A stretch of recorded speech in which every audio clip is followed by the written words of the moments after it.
Hey, what's up guys, it's Scares here. Now our first story of today comes from the massive YouTuber KSI. So over the last year, KSI has had some serious problems regarding his second channel. He's gotten strikes on it, he's been suspended, he hasn't been able to upload. But just last week, KSI got another strike on his channel, and this means that one more strike and his entire channel will get taken down. So KSI could literally get kicked off of YouTube if he gets another strike on his videos. He tweeted out saying, "One more strike and it's over. I feel like it's inevitable anyway. I physically can't watch every single video I've made on my second channel to see if there's any child safety in it." And he shows here that another video on his second channel has gotten a strike for child safety. He then tweeted out saying, "I love YouTube, but this ain't it, man. How is this fair?" KSI then posted this last night. He says, "I've made so many YouTube videos and I can't post any of them." So he's already made a lot more YouTube videos, but he's suspended from uploading to his channel. And fans are asking him if YouTube has removed any of the strikes, and he says no, YouTube has not removed any of these strikes. So he's in a very, very scary situation right now with his second channel. But it looks like KSI has made a ton of videos since he's been suspended. And one fan responded saying, "When you're unbanned, give us 5 videos a day." And KSI says that he's going to make it 4. So he's going to post 4 videos a day to his second channel when he finally gets unbanned, because he has so many videos that he can't upload right now. And our next story here comes from DrDisrespect. So I'm sure we all know that last year, Doc was one of the top streamers on Twitch. He was in the top 10 most followed streamers on the platform. People loved watching his stream, but out of nowhere, he got banned. He was permanently banned off of Twitch, and no one knew why. And people still don't know why he was banned. Well, DrDisrespect just went on his YouTube stream today, and he said here that he now knows why he was banned on Twitch, and he says that he is going to sue the fuck out of Twitch for banning him. This clip is blowing up over Twitter right now. Just watch this. I can't talk about it, but a lot of people ask me, do you know the reason? Yeah, I do know the reason why now. I've known for months now the reason why. And I'll just say this right now, champs. There's a reason why we're suing the fuck out of them, okay? I don't know how else to put it. The amount of damages and you just don't... No.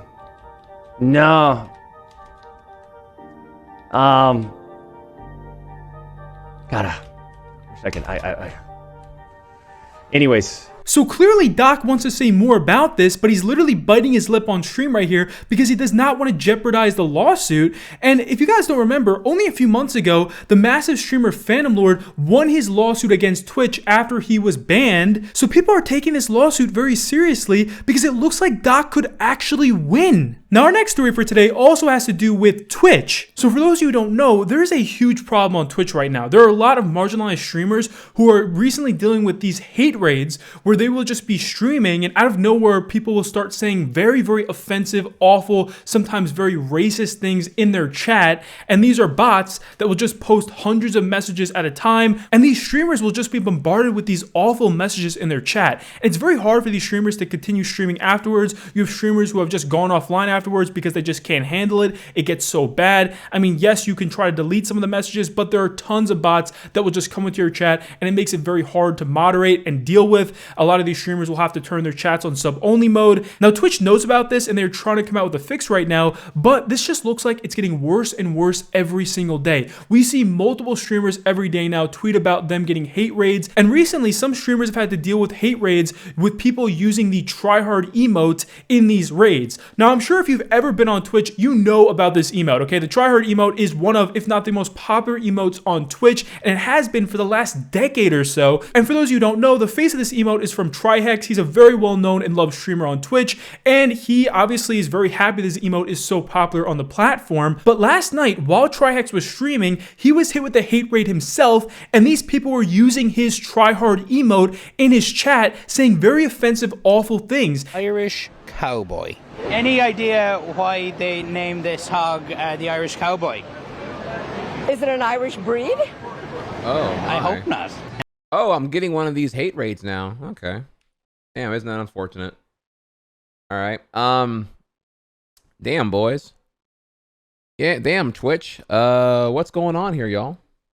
Let's And honestly, these are just some of the worst things that I've ever seen people say online. And Trihex tweeted this out after he got hate raided last night. He says, well, I see what these hate raids are all about, having experienced one myself just now. We gotta fix this sooner than later. Huh, Twitch? So obviously Trihex wants this to be fixed as well now. He's very, very vocal about this on Twitter. He tweeted out saying, I've been an advocate of fighting to clean up Twitch chat culture and racial abuse since I first acknowledged it growing in 2017. He then says, racist. I absolutely do not condone any abuse of a depiction of myself that in itself has zero racist qualities. The tryhard emote. My happy smile will not be hijacked as hate fuel to stimulate low effort bait reactions by shallow, pathetic people. So Trihex is straight up defending his own emote here. I mean, he was saying that this is just supposed to be a fun emote of his smile, and he does not want it to be hijacked by people who are using it in an offensive way like this. So because these hate raids have become so rampant and you have so many marginalized streamers dealing with this on a daily basis now,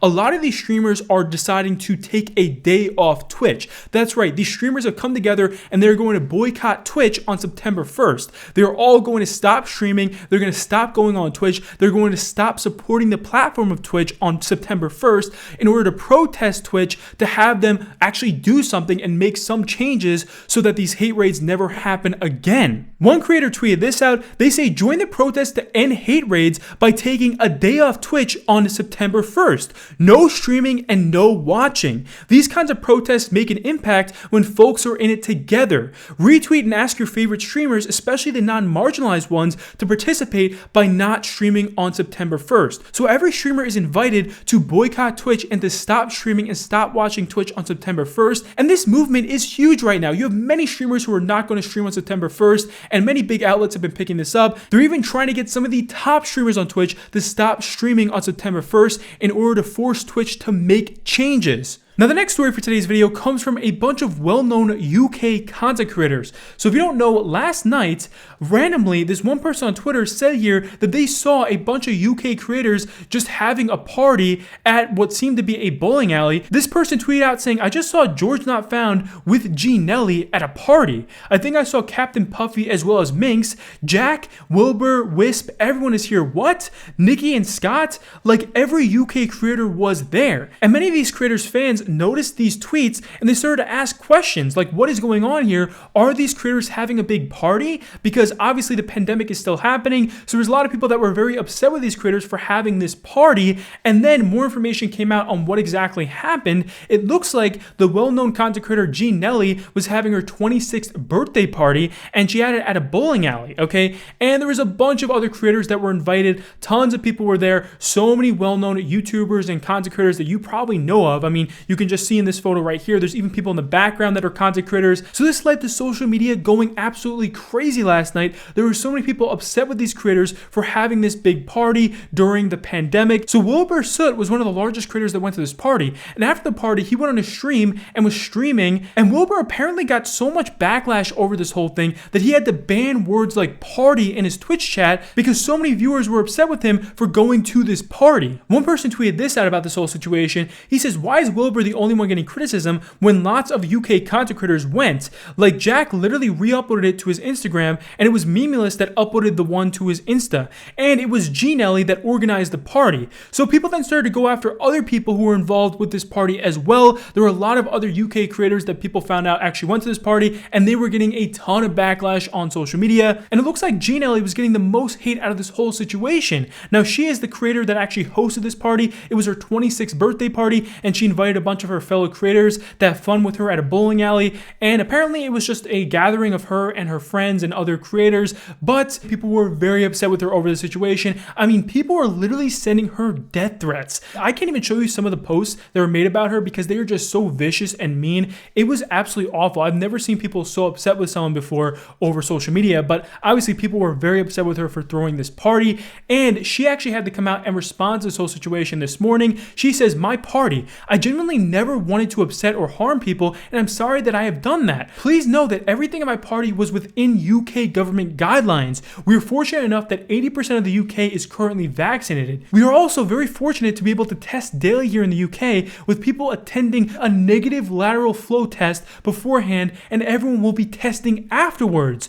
It was a private small bowling alley of close friends with no public interaction to ensure that we were as safe as possible. Again, I'm sorry for upsetting anyone. So she is saying here that people actually tested before the party and after the party. So apparently they were being very, very cautious when they threw this party. And after Nelly's response, a lot of content creators came out and defended her here, saying that she was being very cautious and that people should not be so upset with her. The YouTuber Optimus tweeted out saying, if you're genuinely upset that some YouTubers went and had a bowling party, I'm going to automatically assume that your channeled anger really comes from the fact that you never get invited to parties because you're a loser. And creators who were at the party themselves had actually started to defend Nelly on Twitter here. Lewis tweeted out saying, you'd think that Nelly hosted an orgy last night. We literally just went bowling. Minx tweeted out saying, didn't we all take tests before and after? And we were vaxxed. You literally rented a private place to avoid having to go to a public one. You made sure to follow the guidelines. My one regret is going home early. I would have fucked everyone up in bowling.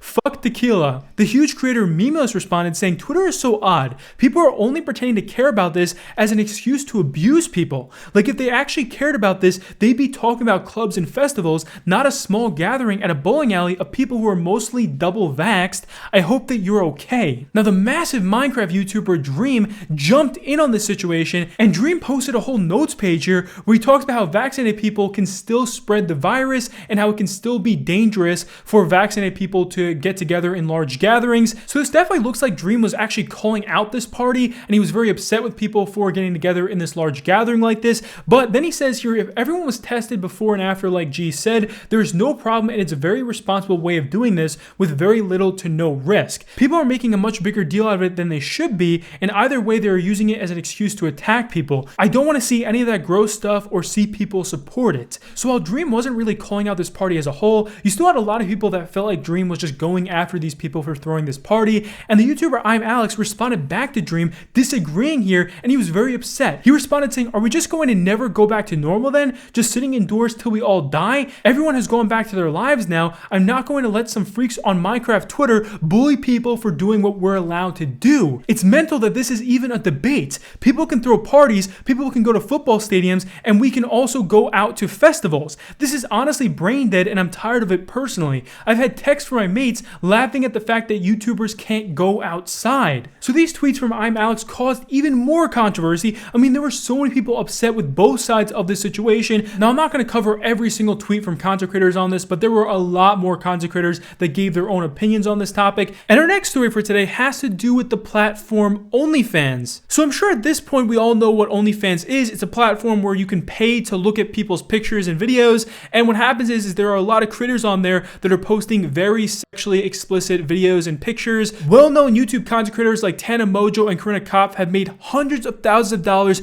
in only a few days off of this platform. And this is because many fans want to see their explicit photos and videos of them on this platform. So it's actually become a very big deal for a lot of female content creators. But earlier this week, OnlyFans announced that they are going to be banning sexually explicit content on the platform. They're going to be completely banning any content that could be seen as sexual. Apparently, this is going to take effect in October. So in only a few months, OnlyFans is going to completely change their whole platform because so many of their creators post this explicit content. Now, this has led to many creators making jokes. Cavos tweeted out saying, don't worry, OnlyFans girls, McDonald's is still hiring. Jake from Esports Talk tweeted this out. He says, OnlyFans banned sexual content before Twitch could. Incredible. So while some creators were making jokes about this and while other creators were just happy to see them banning this explicit content, a lot of creators were actually very upset with OnlyFans for making this change. They feel like this is messed up, especially for those female creators that made a living off of OnlyFans. Ethan Klein from H3H3 tweeted this out. He says, OnlyFans is so good because it allowed performers to make their own money on their own terms and not be subjected to a disgusting exploitative industry. Very sad that more people could be pushed back into that as a result of their poor decision. Now, Karina Kopf is a well-known female YouTube creator, and she recently made an OnlyFans this year, and this was a big deal when it happened. She made tons of money off her OnlyFans when she released it, said there were so many people paying to see her photos and videos, and she just responded to OnlyFans banning this explicit content. She says the problem with OnlyFans is the only people being affected are sex workers, and not only just are they being affected, but directly attacked. You can still post nudity, just not porn. So while I won't be affected, it's a shame on OnlyFans for the direction that they're going. So Corinna is claiming here that because OnlyFans is not banning nudes, she will not be affected by this ban, and apparently her and other creators that were already on OnlyFans will still be able to post their photos, but other smaller creators who are posting explicit content will actually get banned. Now, the well-known FaZe clan member and Fortnite content creator FaZe Sway tweeted this out about the situation. He says OnlyFans is removing porn from their site, meaning that you fucks are gonna have to start getting a real job now. So he was completely going after these OnlyFans creators here in this tweet, but it looks like this tweet completely backfired on FaZe Sway because there's so many people responding, ripping on him, roasting him, and they're saying that he plays video games for a living, so he shouldn't be the one talking. One person responded saying, "Don't you literally play video games for a living?" Zay responded saying, "Sex work is a real job, fam, just like streaming video games. Jobs are something that you do for income. They make money, don't they? They aren't prostitutes. They don't fuck their clientele. They post content people want to see and get paid to do so. Simple as that." Now, the massive content creator Connor Eats Pants responded to FaZe Sway saying, "Hell yeah, FaZe up, brother. They should just do pump and dump crypto scams instead. That's much more ethical." And Connor was referring to this Save the Kids crypto scam that some FaZe members were involved in only a month ago. So FaZe Sway's tweet caused so much controversy that he tweeted this out the day afterwards. He says, "I'm the smartest person on this app," and he shows that his tweet made over 20 million views in only one day. Now, the well-known Twitch streamer Trihex had an interesting take on this OnlyFans thing. He tweeted out saying, "Low-key, OnlyFans sounds like every small internet website that gets big. First they build it off the backs of the people, then they alienate those very people with dog shit politics in an attempt to clean up and look good for big advertisers." But OnlyFans banning this content might really just end the whole platform, because a lot of these well-known OnlyFans creators are now going to move to other platforms to continue to be able to post their own content. And the final story for today's video comes from the massive Twitch streamer known as Hasan. So I'm sure many of you know who Hasan is. I mean, this guy is absolutely huge on Twitch. He's one of the top streamers on the entire platform. His streams make tens of thousands of viewers live, and Hasan is a socialist, okay? He feels like a lot of the big billionaires should pay more in taxes. He's obviously been very vocal about this on his stream, and he very much wants the rich to pay more in taxes. He wants the rich to pay their fair share, and Hasan is very, very critical of capitalism and the current way our society is ran in the US. Well, just a few days ago, the website Dirt came out with an article exposing Hasan's new home, and apparently Hasan has bought a house that is worth nearly $3 million. That's right, this house is very expensive, and some of the photos of this house just make it look so nice. So after Hasan's new home was exposed, you had a lot of people making jokes about this over Twitter. They were calling him hypocritical for having these socialist views and by talking about socialism on a stream, when in reality he bought a very, very expensive house. The streamer Zerka tweeted out saying Hasan is busy fucking porn stars in his all-white neighborhood in a gated community away from all minorities. I love how all top streamers are too fake to call him out on this. The YouTuber Tim Pool responded saying, "Much props to Hasan on his $3 million house. Honest question though, in a socialist society with full public ownership of the means of production, how do you get to have such an extravagant house relative to others? I'm legit asking how you see it working. I can understand being lefty and wanting more public ownership and services while still being in a capitalist society. Then owning a $3 million home will make sense, but in full socialism, how do you end up having better housing than others?" Now, Tim Pool's tweets had very mixed feedback here, okay? There were many people responding defending Hasan here, saying that he is not exploiting anyone else's labor to make his money, to make his wealth. And you have a lot of people defending Hasan on Twitter by saying this. They're saying that he has not accumulated his wealth by exploiting other people. But Miranda tweeted this out. She says, "Y'all are defending Hasan because he got rich without exploiting workers. Do you not see the issue with getting rich and complaining about capitalism and then buying a $3 million house in gentrified LA while homelessness is skyrocketing there?" So there was very mixed feedback on this. I mean, there's people that were even going after Hasan for his reaction reaction content on his Twitch stream. And this controversy was so big that it turned into like a political thing. I mean, even Fox News covered this. You even had far right-wing news outlets like Breitbart going after Hasan for this. I mean, it turned into such a big deal. Everywhere on social media yesterday, there were so many people upset with Hasan buying this house. And Hasan then tweeted this out. He says, everyone collectively needs to calm down. Now, there's also people going after Hasan saying that he was flexing his nice new house. But Hasan responded saying, I never intended this to get out. It's a massive security risk for me, and I'm already getting death threats, so no, I wasn't flexing. So while many people were calling out Hasan for buying this nice house, there was also a ton of creators that were defending Hasan on this whole situation. The YouTuber Gus tweeted this out. He says the reaction from some people towards Hasan buying a house in LA is nuts. Anyone that spends 10 minutes looking at listings here can see how crazy the market is. Hasan fights for workers everywhere, pays all of his taxes, is very successful, and bought a house at the expense of no one. The YouTuber Ethan Klein from H3H tweeted this out. He says, y'all really think Hasan shouldn't be able to own a nice house and also champion for the poor and underprivileged? There is a difference between making millions on Twitch and paying 50% in taxes and Jeff Bezos being worth $150 billion and paying no taxes. I'm happy Hasan is crushing it. The massive creator Noel Miller tweeted this out. He says, all of you people mad at Hasan don't even realize that he bought that big house because he knew the OnlyFans creators were going to need a place to stay. And that's it for our video today, guys. Hopefully you enjoyed. If you did, please be sure to leave a thumbs up, and I'll see you later. Peace.